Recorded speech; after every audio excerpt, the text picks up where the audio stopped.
যাচ্ছে।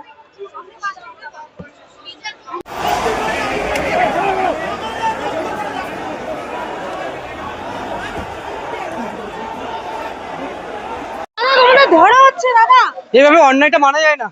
আমরা যোগ্য শিক্ষক, আমাদের কোনো অ্যালিগেশন নেই। এইভাবে পুলিশগুলো যেভাবে আমাদের পেছনে লেগেছে, আমাদের উপর লাঠিচার্জ, এই অন্যায়টা কখনো মানা যায় না।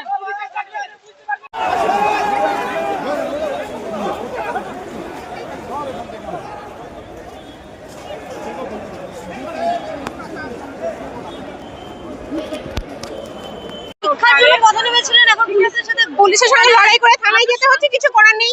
সেই চলছে 27 তারিখ থেকে, 27 ডিসেম্বর থেকে আজকে কত তারিখ আপনার? আজকে 8ই ফেব্রুয়ারি চলছে। আজকে এসেছিলাম আমরা মুখ্যমন্ত্রীর হস্তক্ষেপে, দেখি সেখান থেকে পুলিশ আমাদের আন্দোলন করতে না দিয়ে সোজা আমাদেরকে নিয়ে লকআপে ভরছে।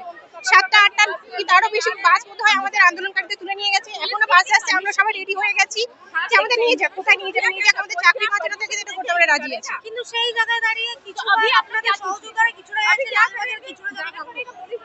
যাবো যেখানে নিয়ে যাবে, সেখানে চাকরি তো আমাদের নেই। যেখানে নিয়ে যাবো আমরা সেখানে চলে যাবো, আমাদের কোনো কিছু অসুবিধা নেই। 10 তারিখ থেকে তো মাধ্যমিক পরীক্ষা শুরু। হ্যাঁ, 10 তারিখ শুরু হবে, তখন পুলিশ পৌঁছে দেবে সেই স্কুলে স্কুলে, যদি কোথাও নিয়ে ফেলে দেয় আমাদেরকে। পুলিশের দায়িত্ব নিয়ে যাচ্ছে পুলিশ, পুলিশের দায়িত্ব, সরকারের দায়িত্ব।